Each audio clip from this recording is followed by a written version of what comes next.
with that being said, it's free Lil Durk. Why? Because he is responsible for quite possibly one of the biggest spiritual awakenings of my life. I'm not kidding. About a year ago today, almost roughly, Drake came to town and Lil Durk opened for him. And I remember Lil Durk came out and my mom was sitting right next to me and she leans over and she was like, he looks like he smells good. And I was like, he does. Like he really did.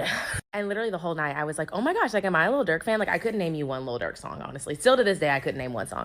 But he just looked so good. So I remember going home that night and I walked into my apartment and my boyfriend at the time was like, hey babe, how was the concert?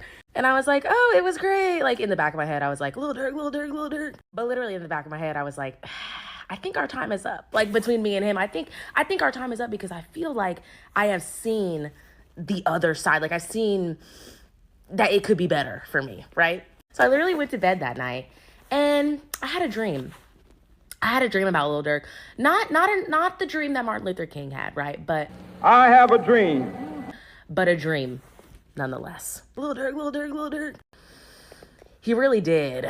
And so I woke up the next morning and I was like, yeah, you need to pack your stuff. I think it's time to go. I made this big spiel about how like, yeah, I feel like we're two totally different people, which is true. Like we really had our issues, like to be real. But Lil Durk was the catalyst. Like to this day, Lil Durk opened my eyes, point blank period. He really did. So yeah, it's free Lil Durk.